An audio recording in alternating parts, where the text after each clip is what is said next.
Well, they're just opening up to maybe people are. No, it's a service, it says. I mean, what you Yeah, it's a just service. said. That's what she said. It's a service with the focus is on. They're gonna have speakers about, this is unit. Good morning, Conrad.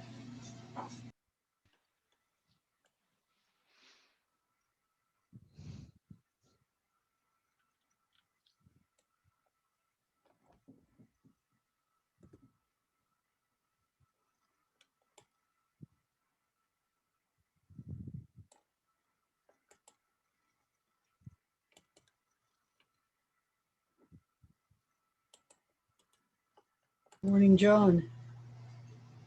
Welcome. Good morning. Thank you. Good morning.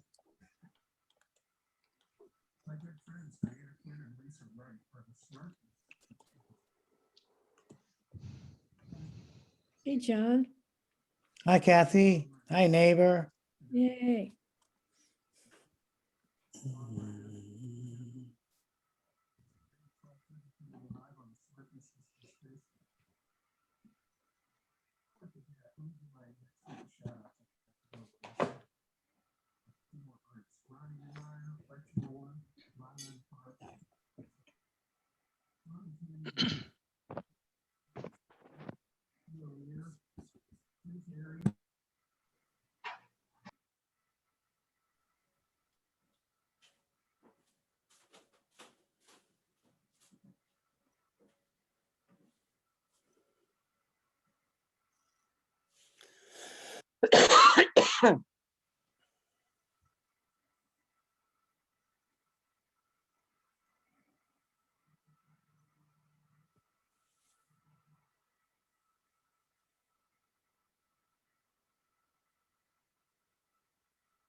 In the picture tapes. Kathy. Hi, Marilyn.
Hmm.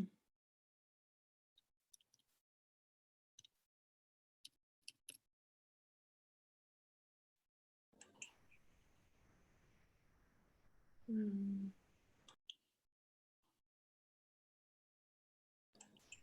Where's the thing where it tells me?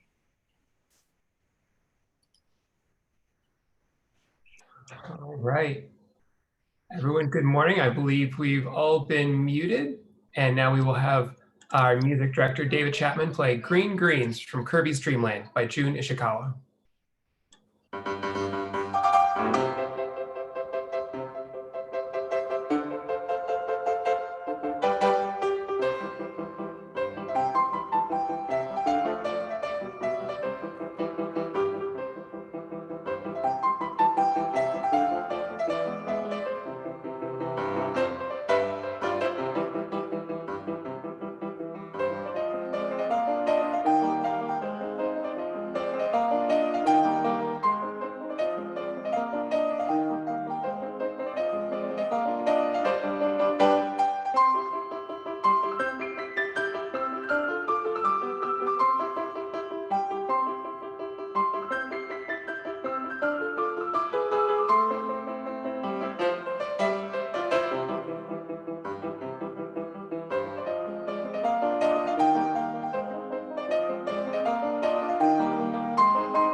Thank you, David. Good morning. Welcome to Paint Branch Unitarian Universalist Church, meeting here online this morning. I'm Clark Ritz. My pronouns are he and him. I am one of a team of worship associates that works with the service leaders, church staff, and others in bringing you the worship services, even when it's best that we don't meet in person. We strive to be a welcoming community. We are from all over. Our families have come from different countries. Among us, we have a range of sexualities. We have a range of shapes and sizes and appearances and identities. We have different physical abilities from one another. And we've been waiting for you to join us. Speaking of here, we acknowledge that though we are not in our physical church spaces, the land where our church's building stands is the ancestral home of the Piscataway people, who have a history going back thousands of years in this region, stretching from the Potomac River towards the Chesapeake Bay. Whatever brought you online this morning, we're still glad that you decided to share the morning with us. Before we move further into worship, let's remember our Zoom skills. So find your mute button, probably a microphone icon, and the bubble for your chat screen. Now, they're going to be in different places depending on your device. You can set your pace scrolling up and down through the chats as needed. And please remain muted throughout the service. And just a reminder that we are recording on Facebook Live and Zoom. Also, PBUUC has a YouTube channel. If we get enough subscribers there to unlock some additional features for us, so please take a look and subscribe. That link will be posted in the chat. And right now in the chat, please say how many people are in attendance via your connection. That way we can get a sense of how many are attending the service today. And if you're visiting for the first or second time, we're especially glad to have you join us. If you'd like to get to know us better, please send your contact information to engagement@pbuuc.org by email. I have some announcements this morning from the Nominating Committee. Members are being asked to serve our Paint Branch community during the developmental ministry period by serving on the Board of Trustees, Nominating Committee, or Legacy Fund. To suggest a candidate or indicate your own interest, please contact the Nominating Committee, Carmelita Carter-Sykes, Carolyn Byerly, Karen Donovan, or Jackie Walpole. Elections will be held at our annual meeting on June 6, 2021. And from DART, Diversity Anti-Racism Transformation Team. DART's monthly meeting will be Wednesday, April 21st at 7 p.m. via Zoom. We will welcome Reverend Lynn Strauss to her very first DART visit. If you want to attend and are not on our email list, please send your request for the link to co-chairs Carmelita Carter-Sykes and Ebony Contreras. And finally, from the Thriving Congregations Working Group from the Board of Trustees. All are invited to a virtual town hall meeting next Saturday, April 24th, from 1 to 3 p.m. We will gather to look at national trends in church membership, particularly UUs, and explore how best to engage folks from their arrival as guests to becoming a friend or member, and if interested, a leader. We'll hear insights from Reverend Lynn from her vantage point of 30 years in UU ministry. See this week's Continuum Bulletin for more details and plan to engage next Saturday. After the service today, we will have the option to join a coffee hour breakout room for general conversation with a smaller group of people. If you decline that Zoom invitation to a breakout room and stay in this main room, you can stay for a conversation on the topic of the service with our guests. Some further information and Q&A. And now, Mo Cunningham will give our call to worship. Thank you, Clark. Good morning, friends and guests. I'm Mo Cunningham, and welcome to this Green Team service. Please take a moment to greet your neighbors. Remember to scroll through the screens as you wave.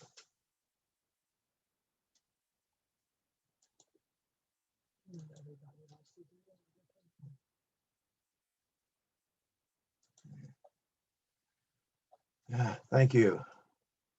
Today, your Green Team brings you information on a proposed massive transportation project in our area that will have tremendous impact on neighborhoods and will also do immeasurable harm to our local environment. Of the 7 UU principles, we'd like you to especially think about number 2, justice, equity, and compassion in human relations. It calls upon us to work for justice and equity, especially for low-income and marginalized people. This project will have disproportionate impact to the poor and underserved communities along its path. Also, think about number 7, respect for the interdependent web of all existence of which we are a part.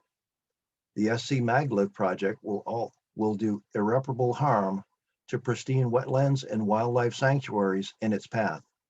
Pieces of our interdependent web will be destroyed forever. As Johan Rockström, director of Potsdam Institute for Climate Impact Research, said at the World Economic Forum in 2017, today, the number 1 threat to humanity is our inability to value nature. I believe our 7th principle requires us to recognize the true value of nature and work to ensure its protection. And now, as David Chapman plays, please join us in singing hymn number 38, Morning Has Broken.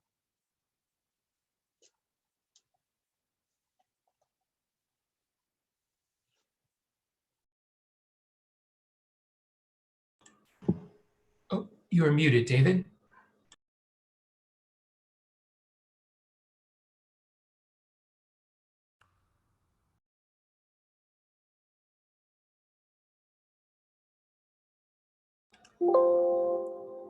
I'm afraid you're muted again, David.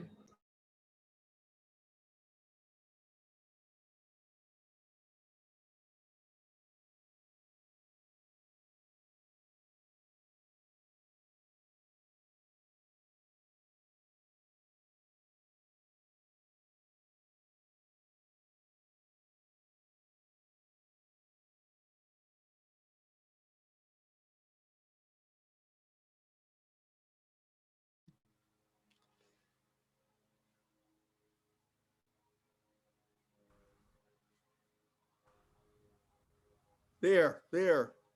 Okay, I'll try that. You guys ready to sing? Oh my God. Okay.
Good morning.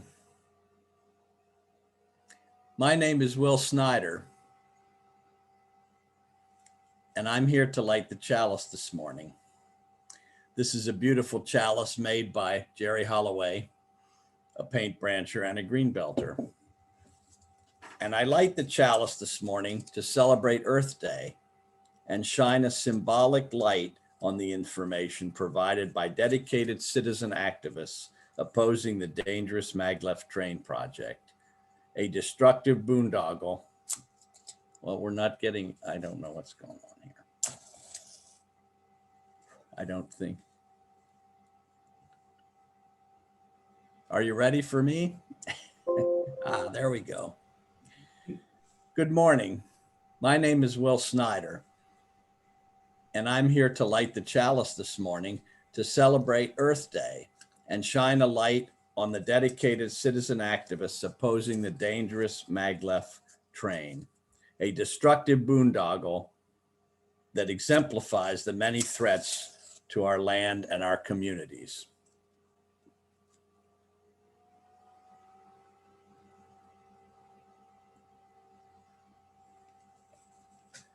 Now let's recite the chalice words. We light the chalice to celebrate Unitarian Universalism. This is the church of the open mind, the helping hands, the loving heart, and the radiant spirit. Encendamos este cáliz para celebrar el unitarismo universalismo. Esta es la iglesia de la mente abierta, de las manos amigas, del amor del corazón y del espíritu radiante.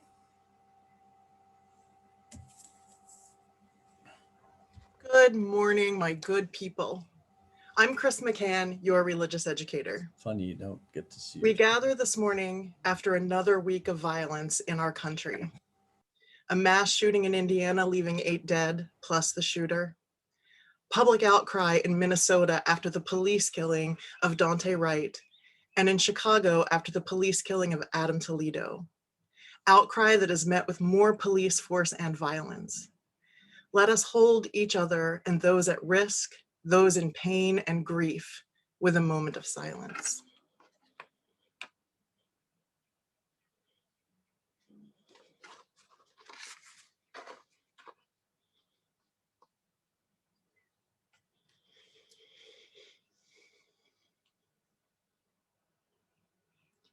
As we face so much crisis day after day, including the ongoing climate crisis, it's vital to remember that there are seeds of hope.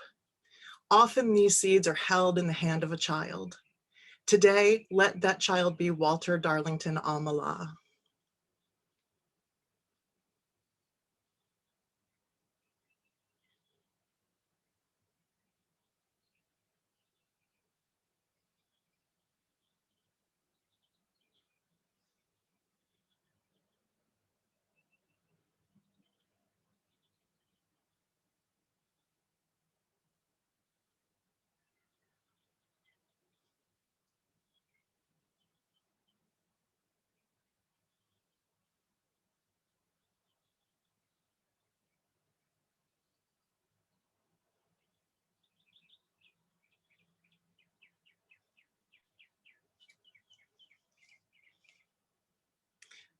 Thank you, Walter. We missed the audio on that one. And Walter asks us to recycle, not to waste energy or water, to plant gardens and grow our own food, and to vote for candidates who will hold corporations accountable, because corporations are the cause of over 70% of greenhouse gases. To close, I would like to share with you some words of hope and resilience that I read from Twitter user KJ Ramsey. Lament names what is broken. Hope names what is still good. Faith says both can be true at the same time. Our world is broken. Our world is still good. Our world will be made new.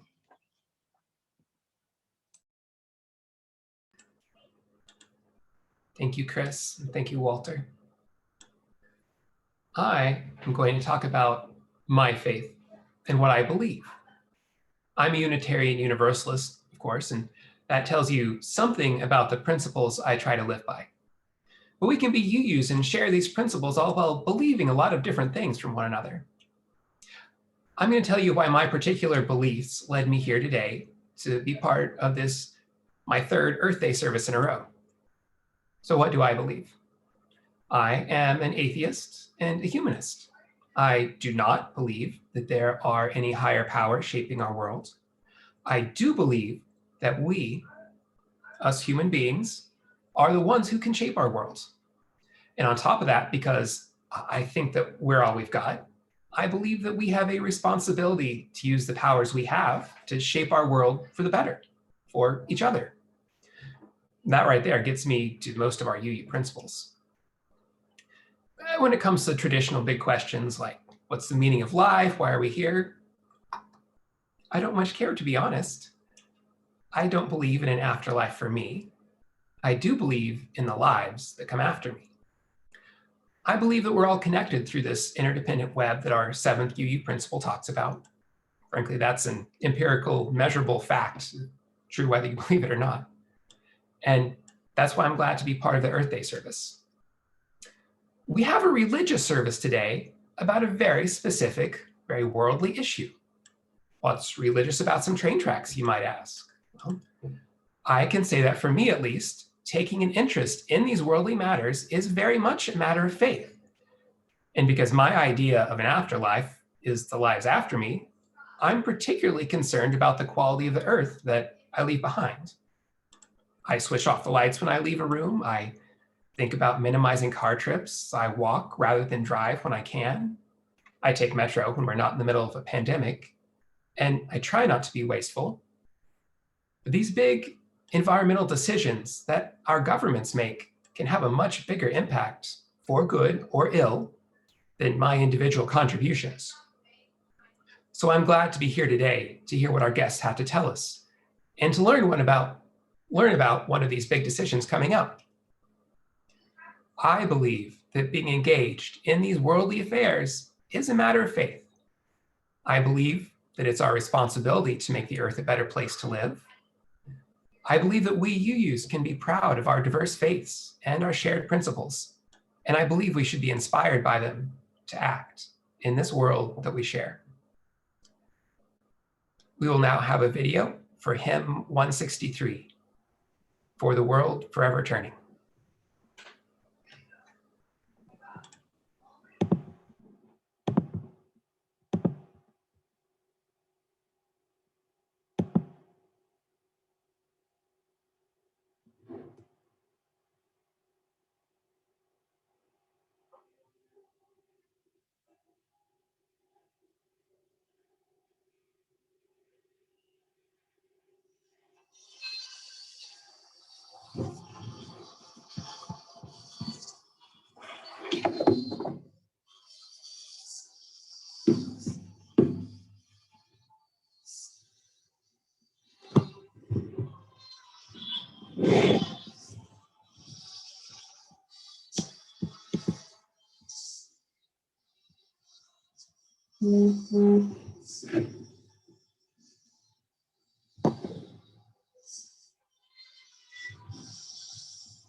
Thank you.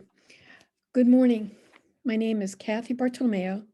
I am a pastoral care associate here at Paint Branch, along with Lynn Lewison and Jim Flaherty. Reverend Lynn Strauss is our interim minister who's available for talks with you. Our role is to offer presence and support to those in the congregation who may be going through some kind of difficulty. We are available to listen and support. Our contact information is in the chat. When we are able to gather live at church, the Pastoral Care Associates conducted joys and sorrows and collected cards from congregation during the intonation and read them afterwards. As we gather in community, we carry life's hurts and its great joys. And we think it is still helpful to provide an opportunity for attendees to share these joys and sorrows. So during this online service, I invite you to share your joys and sorrows in the chat, and I'll lead a meditation after the intonation. And now for the intonation music, we have I Walked with Pleasure Through a Green Forest by Gustav Mahler.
Thank you, David. Now let's take a few minutes to acknowledge all that has been shared, as well as those joys and sorrows that remain unshared and yet are on our minds. In this quiet time, may our hearts open to hope and healing. May our minds open to hope and possibility.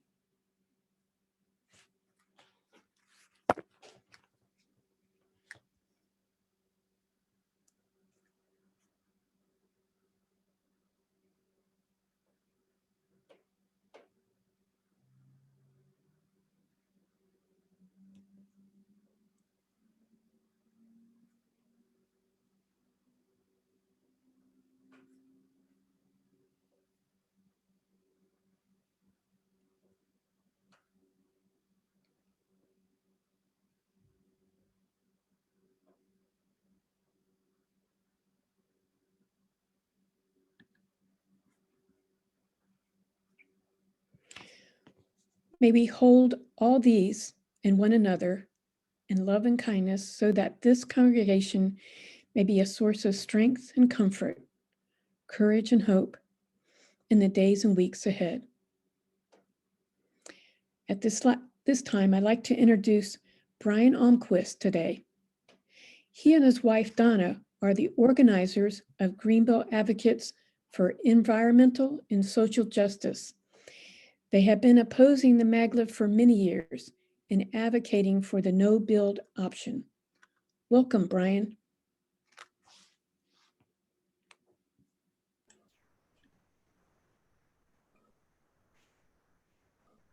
You're still muted, Brian. Oh, I'm sorry. I'm trying to put the share the screen here. My brief is not coming up. Why is it not coming up? Let me see. Can everyone see that? No. Okay. Hang on.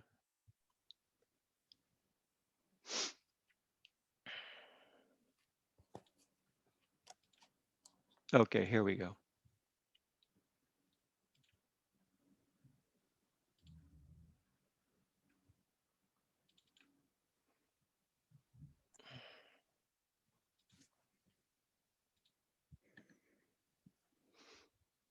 Let me see. Okay, can everybody see the screen? Yes. Okay, thank you.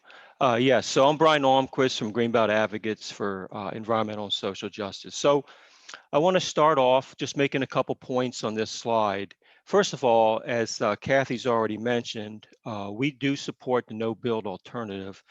And to add to that, we feel that, or we contend that this project is completely unnecessary. So these are some of the things that we do, but I really want to highlight just a couple things on here. So we do collect handwritten letters. We hold events to do that. And we mail these letters to the Maryland Transit Administration and to the elected officials. This is, in our opinion, this is a political solution to this problem. It's going to be the FRA that makes the decision. So we send all these letters to the politicians or elected officials to make sure they're aware that there's strong opposition to this project. And we also have a online petition that has over 2,800 signatures right now. But the point I want to make here really is that this is not enough to stop this train. According to the CEO for Baltimore Washington Rapid Rail, Wayne Rogers, they have a petition with 19,000 signatures on it in support of the project. Of course, this is coming mostly from the trade unions and things like that. So we need to do better. And this is an uphill battle. It's pretty much the little guy fighting the big guy. Wayne Rogers is former chair of the Maryland Democrat, the chair of the Maryland Democratic Party. So he knows how to make this happen, and he's worked very hard to make it happen. So anyway, so I encourage people to sign this petition. There are roughly, as I'll point out in the brief, there are roughly it's the FRA, Federal Railroad Administration estimates that there's at least 225,000 people that are going to be impacted by this project. So there's 225,000 people out there that we can reach and that need to be made aware of this project, that can sign these petitions, write these letters. And I think if we do that, we'd be very successful in stopping this project. If not, we would certainly have enough people to remove those politicians from office that don't support our opposition to this project. So I put the link there below for the online petition. Let me see if there's one more thing I want to say here. Okay, next slide here. So this is a image of the forest preserve in Greenbelt, and this is something that's at risk. These type of areas are at risk from this project. This is something that it's not just about the Greenbelt Forest Preserve. All of these types of areas, a lot of these areas are impacted throughout District 22. A lot of parkland, a lot of open space will be impacted by this project. And to relate it to environmental justice, which I'm going to focus on, this is something we all should enjoy. We should have areas like this that we all enjoy, regardless of our race and regardless of our income. This is something you should be able to go out and get in touch with nature that is surrounding you. And there's very little of it left. This is what really motivated us to get behind this campaign and to stop this project. So we really take that view.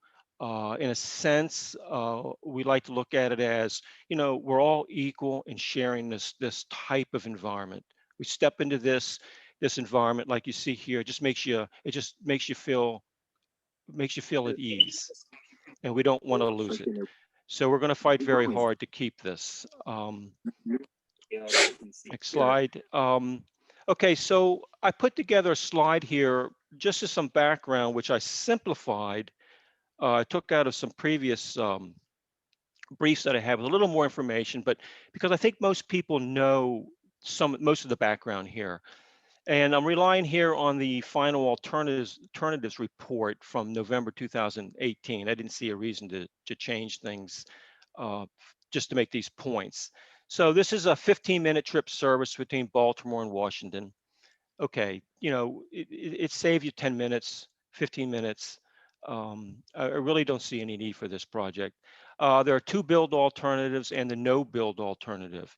You won't hear a lot about the no build alternative. We kind of, when we're participating in meetings or briefs with the company, we have to draw them out. We have to draw this out and get them to even mention it. Okay, so it includes a high-speed trains and a massive infrastructure. And what I want to point out here is a lot of focus at first on these high-speed trains, and it's really irrelevant. The technology here is irrelevant. It's the massive infrastructure that you should focus on. It is going to change the character of our neighborhoods forever. This will, it's massive, okay, as I think most people should be aware of by now. So it's not just a guideline,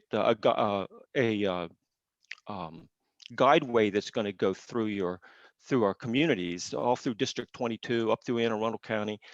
It's all the infrastructure that goes along with it. The train set maintenance facilities, they're a couple 100 acres or 300 acres each.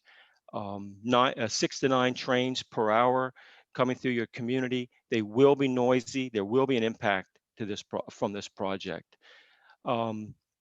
So I'll just point out here that this is not unusual for infrastructure projects. According to the wildlife, to the 2018 World Wildlife Fund report, infrastructure projects are one of the most common pressures causing deforestation and forest degradation. So this is not unusual that you have these kind of fights going on in communities, because it's just we have very little wild space, open space, forwarded space left in this area. So people are going to hopefully fight very hard to protect it. Next slide. So I've gone through the draft environmental impact statement, the DEIS, and pulled out a few things here. I'm more comfortable using their words because I think they have a little more impact, and they can't accuse us of misinterpreting them.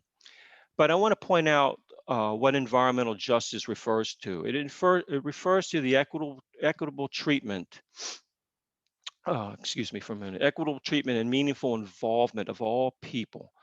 And this is something from the start of this project that has caused a little bit of concern.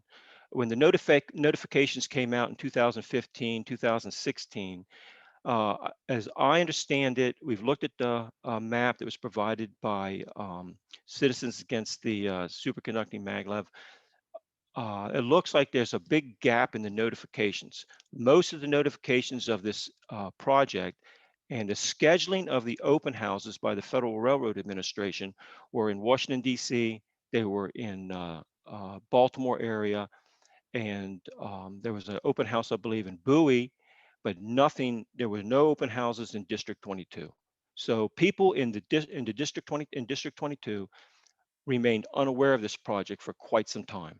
And we're just now really catching up and trying to get people aware. I still think that a lot of people are not aware that this project's coming, and it's coming with a massive infrastructure that's going to change their communities forever. According to the DEIS, the vast majority of impacts would occur in EJ population areas. Now, these are population areas that are characterized by minority populations and low income populations. And you see the term there, affected environment. Okay, so the affected environment is the area that is around these the tracks, in a sense. Okay, the path, the alignment. They refer to these as alignments. So this is the affected area, and what they do is they use the tools below that. You see EJ screen, the U.S. Census Bureau data, and the American Community Survey data to determine, to initially screen out communities or areas where there are um, uh, uh, minority or low-income populations. So in this case, they've taken a 500-foot buffer around the tracks, around the guideways. They call them guideways, not tracks. 500-foot buffer and a quarter-mile buffer around the stations and the train set maintenance facilities. Think of these as a rail yard. That's really what this is. And they've come up with these numbers. So minority populations in this affected area represent 69.6% of the total population in the affected area, and the low income populations represent 12.7% of the total population within the affected area. Now, I've gone through the numbers that are printed or provided in the draft environmental impact statement. I think the 69.6% is a little low. I'm not sure. And the 12.7% I think might be okay. I'm not sure. But these exceed the thresholds, and they will be doing additional community outreach to determine whether these communities are disproportionately impacted. So that's important. So right now that's not a conclusion, at least not in the DEIS. Okay, so what are some of the impacts? They do list impacts in the DEIS, and there are 12 that they consider notable impacts. Notable. Now, that notable doesn't mean this is all of them, but these are there are 12. And so I pulled out, well, let me just first say that what these might be. Some of these others, other than the one I chose here, is Parkland, but its impacts are transportation, community facilities. A lot of facilities will have to be moved or closed. Economics, aesthetics, and visual quality. Now that's an interesting one when they've taken a 500-foot buffer around these guideways, and some of these viaducts, when this train comes out of the ground, they're going to have very high viaducts, about 140 feet in the air. I think you'll be able to see that from 500 feet away. So my one argument we have immediately is that a buffer zone around the guideways of 500 feet is insufficient to quantify some of these impacts, and many more people are going to be affected by this project than 225,000 people. Cultural resources, hazardous materials, vibration is a big one. In the draft environmental impact statement, they really don't provide a lot of numbers for the public to be able to assess what these concerns might be. Now, I'm an engineer. My background is engineering, so I'm looking for the numbers for vibration. There aren't any in there. Another one is noise. You don't see a lot of numbers quantifying the level of noise. And it's going to be significant, I believe. A lot of people do. This train will be moving through a tunnel. It'll come out of the ground, and think of it as a nozzle. It's going to come out. All that air is going to come out. And as this air expands, there's going to be noise. And they're trying to make this nozzle the right shape, this exit from this underground portion. They're trying to shape it so that it does not do that. But it's going to cause noise. You can't avoid it. Land use and parcel impacts. Some of these have listed on this slide here, but parcel impacts is interesting. They're claiming they are not going to take residential properties.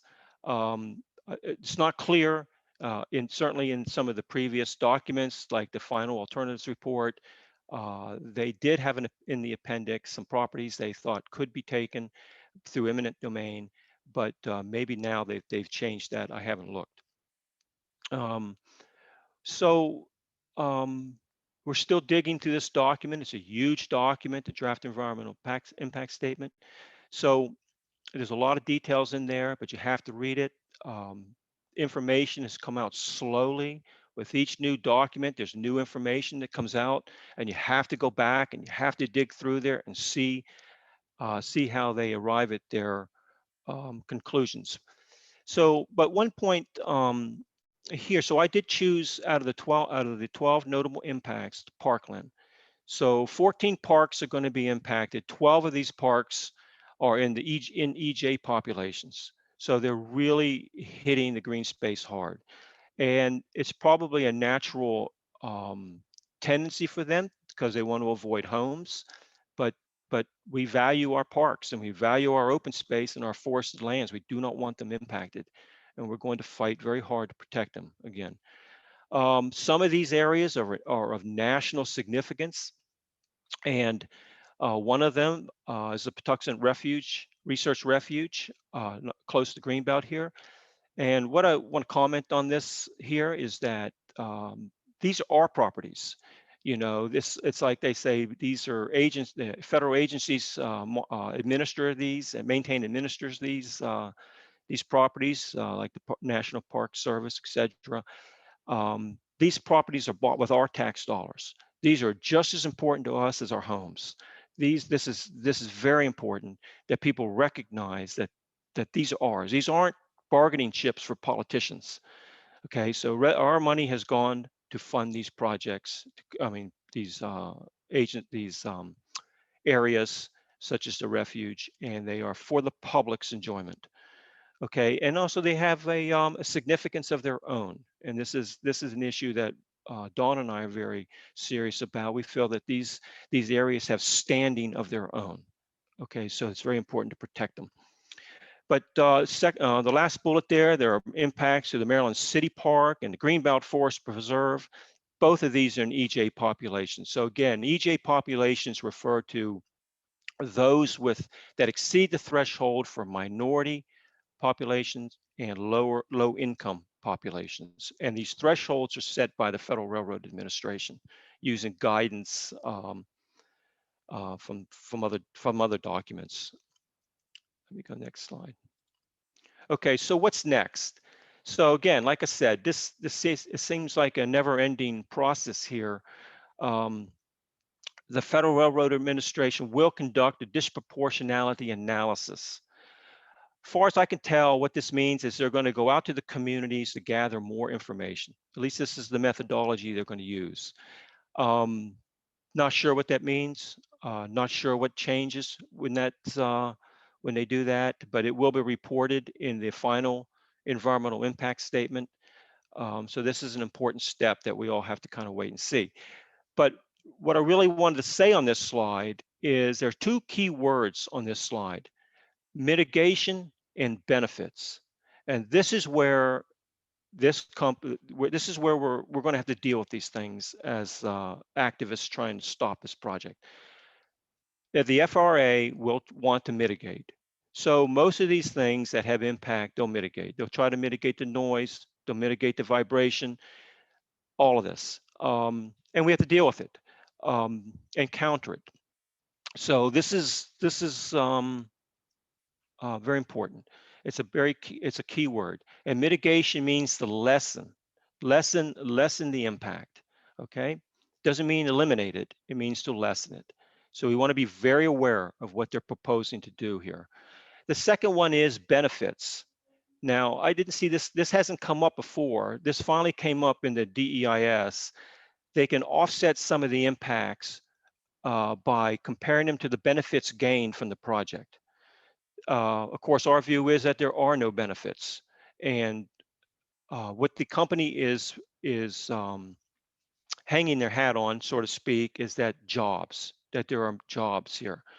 We think most of these are temporary jobs, and I think there's other ways to provide jobs The Amtrak's also expanding their routes. There are many jobs that that are available that you don't have to rely on the maglev.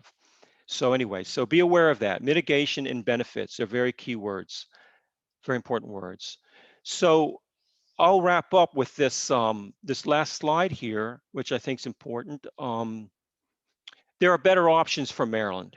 The continued transition to widespread remote work. This is very important. I do not believe this is addressed in the DEIS. I don't see it, and it's something that we need to provide feedback on when asked, because they need to take this under consideration. I happen to work for the federal government. I can tell you the federal government is already doing a survey of their employees. They ask if they want to remain on remote work after the pandemic eases. This is a trend. It's not going to change. I think this is not going to go away. And what I'm pointing to here is this is a Stanford economist, Nicholas Bloom. He calls this the he refers to this as the erosion of city centers.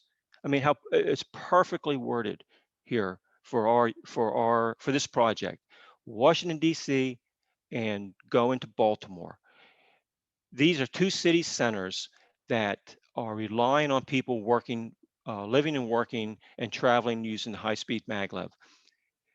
Remote work should address this issue here. So remote work is pulling a lot of people off the roads, a lot of cars off the roads.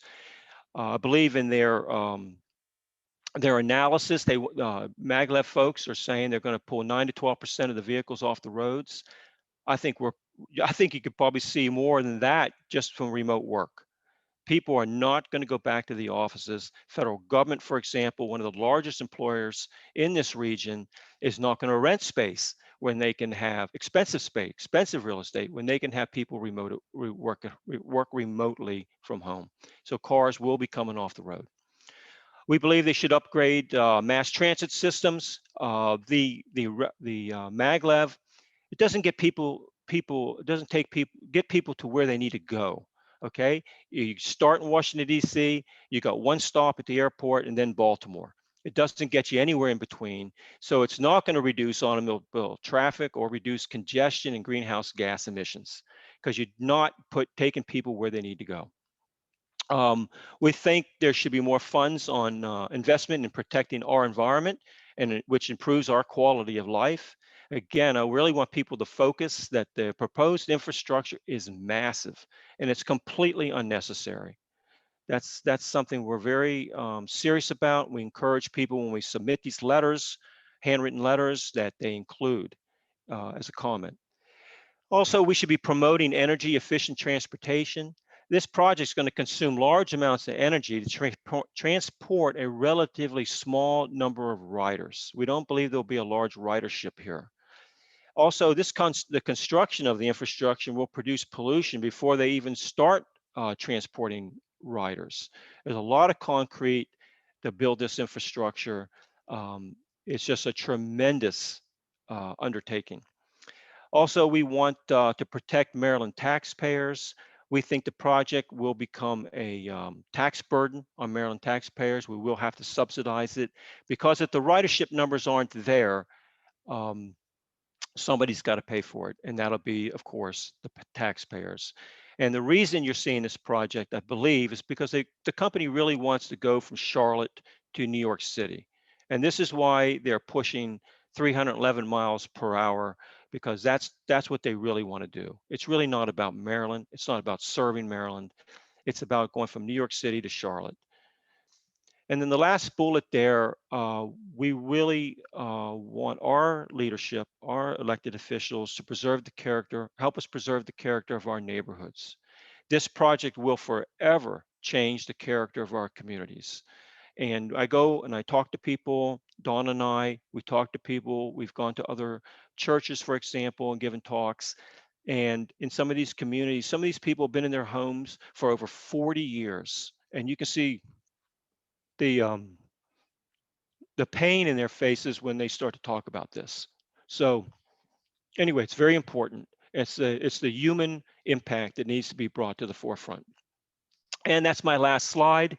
That's our, Dawn and I there in the Forest Preserve. You can see us with our handmade sign.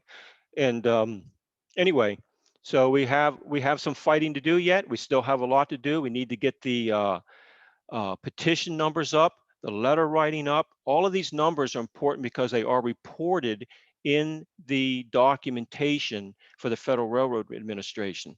So it's very important that we were heard. And one reason that we do this ourselves at our events, we will write them. We will have people write them. We will put a little bit of stuff in there but leave a big gap for them to write their handwritten comments. But we will take care of all the mailing and all the certified mail to the politicians and the copying. We do all of that because that way we know that those letters went there. We have a record, and that's very important. And that record should be reflected in the documentation at the Federal Railroad Administration that people did provide comments. Okay, so that's my last slide, and I'll stay online if people have other questions. Thank you. Thank you, Brian. Now, the mission of this church carries on in these uncertain times and is more important than ever. We are so grateful to have the financial support of our members and friends. Please give as generously as you are able. Information for giving to PBUUC will now be posted in the chat window. This information can also be found in the online order of service. Our offertory music will be Sunshine on My Shoulders, written by John Denver, Mike Taylor, and Dick Niss.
Hello, my name is Alba Tirado. Are there any birders? Are there? Let me show me by your hand, raising your hand. Anybody? Ooh, quite a few of you. I am a pandemic birder and recently started keeping 5 bluebird boxes. Marsha Van Horn has been monitoring 175 nest boxes on the proposed Maglev maintenance site since 1994. She took that over from Dr. Lawrence Delaney, the founder of the North American Bird Society. He had the foresight to promote the preservation of bluebirds and cavity nesting species who were on the decline across the country. His trail of nest boxes began in 1967 and is one of the oldest sites in the country. Last year, that site had 792 birds fledged on that proposed maintenance site. The area and the surrounding forest is the last large green space between Washington and Baltimore and a very important stopover for migratory birds. I want to read you a quote by Edward Abbey. It says, "Wilderness is not a luxury, but a necessity of the human spirit, as vital to our lives as water and good bread. A civilization which destroys what little remains of the wild, the spare, the original, is cutting itself from its origin and betraying the principle of civilization itself." I would like to introduce Sam Droege. He's a local guy from Hyattsville. He recalls cleaning the Anacostia River on the first Earth Day when he was in the 6th grade. I first met Sam on the dance floor at Glen Echo. Sam is a wonderful dancer, an artist, has over 40 years of wildlife experience, and is the world-renowned wildlife biologist specializing in bees. We are honored to have Sam with us this morning. Sam? Thank you, Alba, and thanks for allowing me to speak to everyone at the congregation. I'm going to share my screen here and see if I can find. Okay. It's showing a whiteboard. That's different. How about advanced files? No.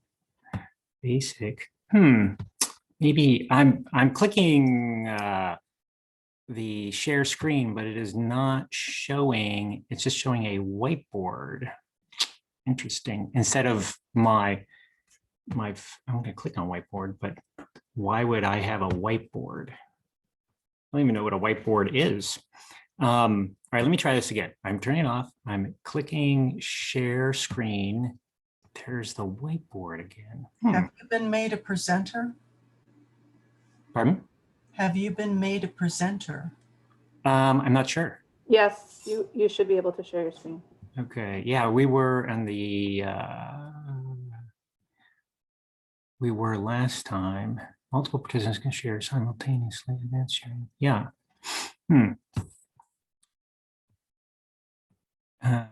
Let's see, I'm looking at what options are here. It just says advanced sharing options. One participant can share at a time. Who can share this? All participants who can start sharing. Yeah, is nothing else is being shared right now. The weird thing is that as I talk, when I select a window, it has a select a window thing, but it's only showing the whiteboard. You know, I have the talk running in the background. Let me just turn the talk off. Maybe that's a problem. All right, I'm clicking it off, going back to here. And now let's see. No, it still shows just this whiteboard. What Did Brian stop sharing? I don't see any of Brian's stuff. So Okay. I'm getting to, okay, it's showing a whiteboard on Zoom, but oh, look, I can draw apparently, but that's not what we want. I want to share my, it's interesting. I mean, This is why we did the test thing, right? But apparently, I just see advanced. Sam, Uh-huh. if you are able, please send an email to Mo with your slides. Mo, please send that email to Melissa. In the meantime, Sam, if you'll just go ahead and get started, we'll see what we can do to try and get your slides up. Okay, let's see if I might be way too big, but we'll give it a shot.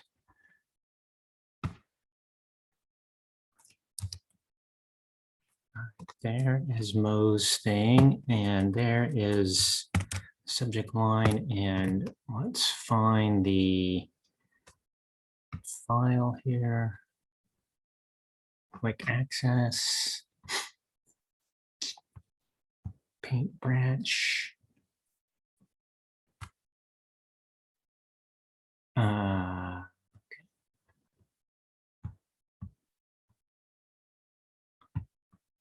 It might be, oh, file too large. Share online. I'm going to share it as a one link. I don't know what's going to happen there, but we'll send that out. But I can talk without slides. They're just pretty and illustrate a number of points. We're going to ask you to go ahead and talk without the slides, Sam. Thank you so much. Okay, yeah, it seems like it's just clogging up.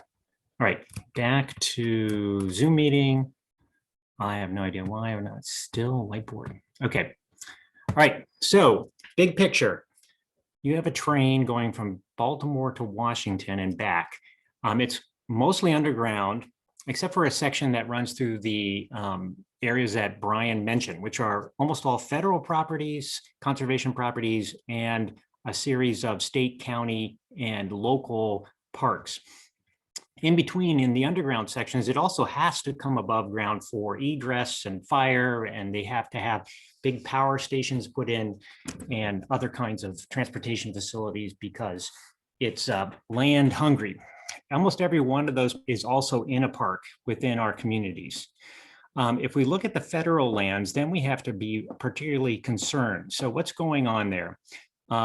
We have two main points I want to make. One is outright destruction. So places that are going to be built are going to be forever lost because they are going to be put under concrete. And then a section of temporary roads and access points will also permanently alter. They call them temporary, but they're not even in the environmental impact statement. The other big point, and this is perhaps the biggest one, even if this doesn't get built, but if the FRA approves this plan, remember, it's just a plan, doesn't mean that it's actually going to go through because of funding. What you have is a precedent. So the precedent is these conservation areas, these federal conservation areas, get transferred to a private corporation. So the lands become basically go from public lands and important ones, which I'll talk about, and become industry. What's going on in terms of those lands that are being transferred? Two things. One is you have a track, well, three really. Trackway, okay, which is basically this in the protected above ground elevated train line that carries two trains. Okay, so these are huge, require massive amounts of concrete. It's elevated to up to 150 feet, as Brian mentioned, above ground. It's going to be above the treetops most of the way, and it's going to run right through Patuxent, NASA, Secret Service, Beltsville Ag Center, and several other facilities that are all in protected status, right? So why are they doing this? They're doing this because it's cheap.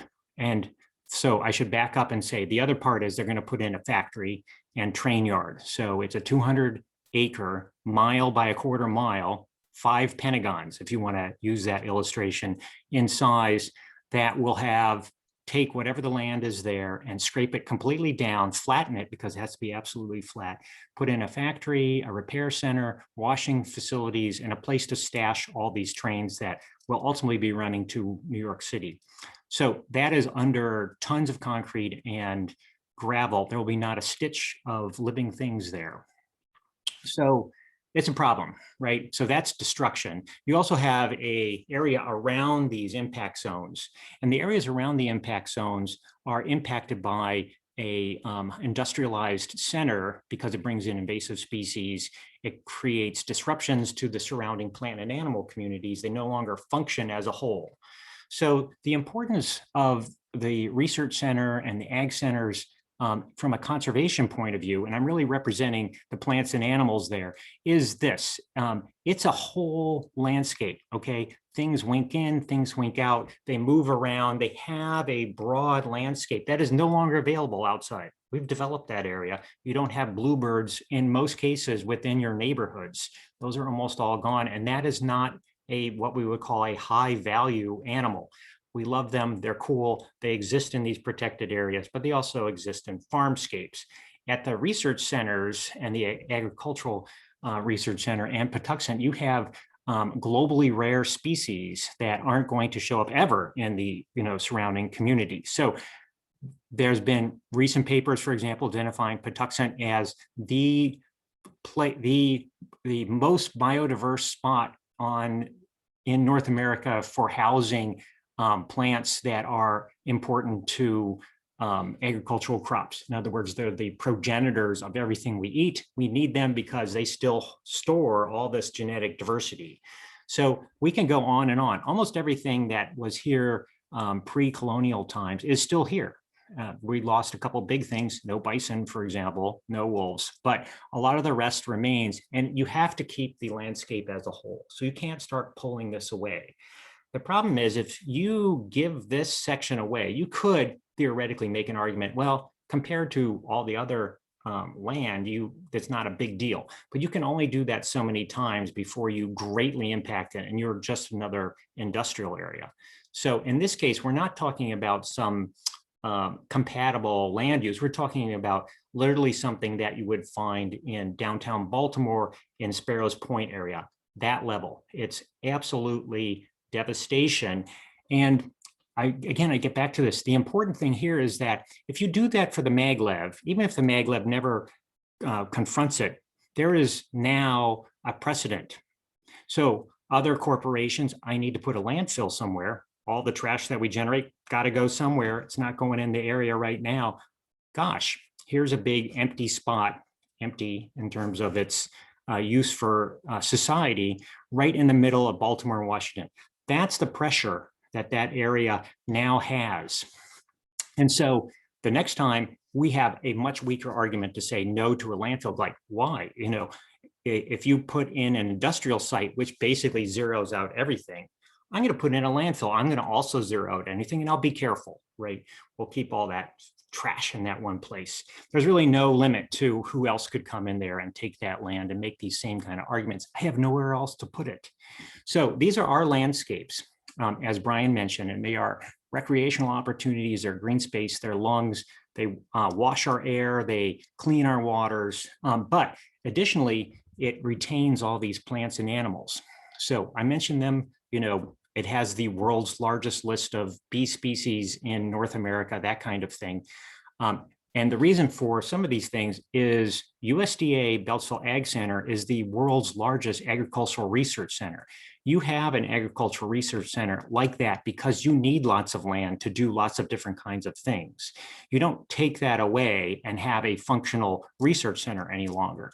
Additionally, the Patuxent is the only research refuge in the entire refuge system. Why is that? Because U.S. Geological Survey and Fish and Wildlife Service house their research units there.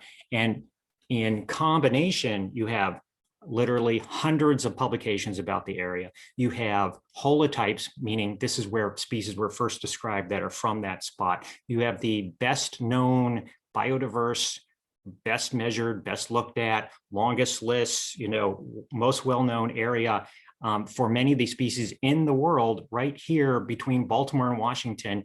And you have a bunch of nerdy scientists in there who don't talk to the public, right? So I've given away that I am a nerdy scientist who works there, but we don't have that kind of capacity to interact with the public and express all these, pretty dry topics. I just really want to emphasize, and I'll just wrap up here, that losing this has consequences, not just a loss of some trees. And let me there is a point I want to make. So a point here is that there is plans to mitigate, as Brian mentioned, and what's going on is they'll say, well, we'll plant a new tree for every tree we take down. Well, it's not so simple, right? It's like saying, I'm going to go into the National Gallery of Art, and I'm going to take down a bunch of pictures because I like them. I want to have that in my house. Who wouldn't? And you know what? I am going to I'm going to give the National Gallery of Art, maybe I'll give them twice as many of my children's drawings. And because what the heck, it's art, isn't it? What's the big deal? Even though my kids' drawings should be in the National Gallery of Art, but that's a different topic. So the point is, when you try and mitigate this, you can't. It's lost. You don't get it back. In those landscapes, you have globally rare systems. So these are what we call New Jersey pine barrens type landscapes, the furthest most south, globally rare environment to begin with. Clay, subsoil, sand on the top, a plant community that only exists on that. So you can't just scrape it down and say, oh, well, we're going to build that somewhere else. It's not mitigatable. It's lost forever. So beware of that kind of argument that, oh, we're going to do something good somewhere. It's not even described what that might be. So main points, outright destruction. There's a lot of temporary roads that have to be put into existence to carry giant concrete trucks and other things that bring in these train lines and that become permanent, right? You can't undo this kind of damage to the hydrology of the system. And we have impacts that filter out throughout in terms of fragmentation, disruption of the water flow, groundwater. We have the best remaining plant and animal communities in the region there. And all of this argues against it.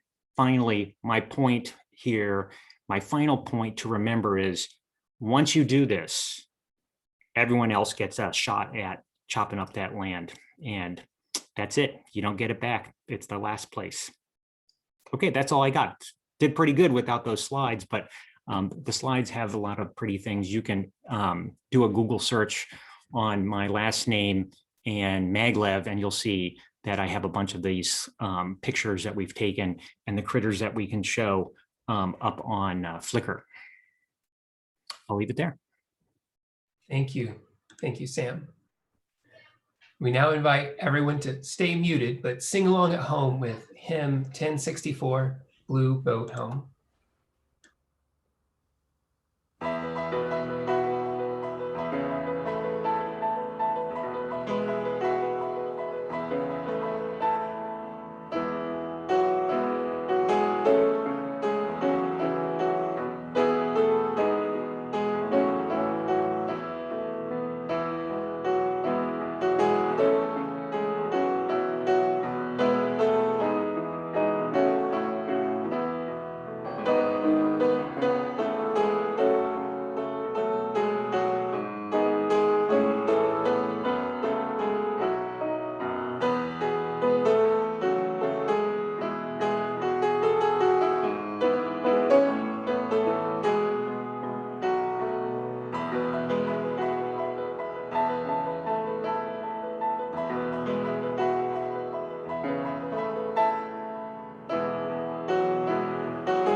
Thank you, David. I hope that everyone has found the information presented this morning to be enlightening and moving.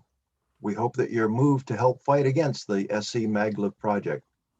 The project will adversely impact thousands of residences from DC to Baltimore. That impact will endure well beyond the 7 or 8 years planned to construct the project.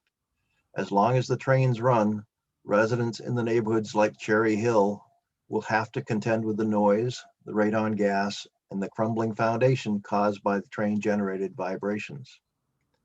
The ecological and biological destruction caused by the construction of the SC Maglev can neither be undone nor mitigated.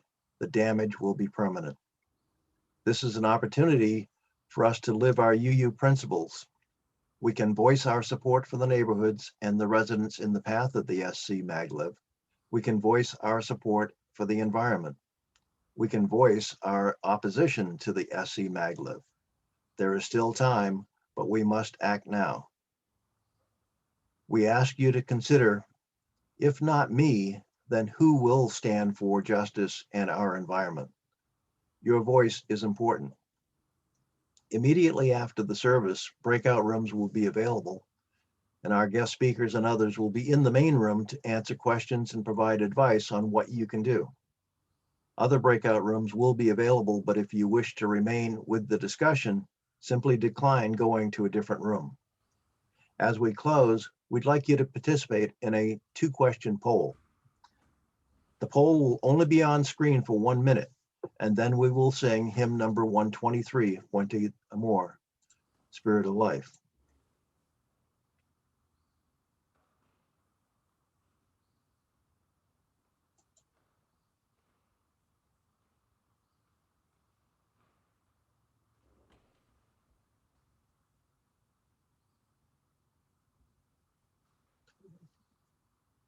David's going to play.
Thank you, David.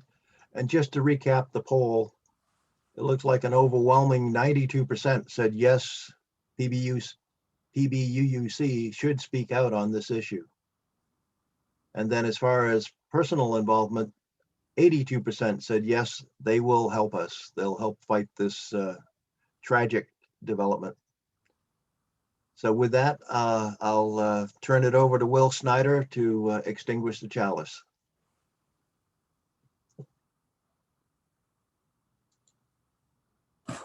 Although the chalice flame is extinguished, the bright flame of environmental activism and love for the earth continues. All right. Thank you.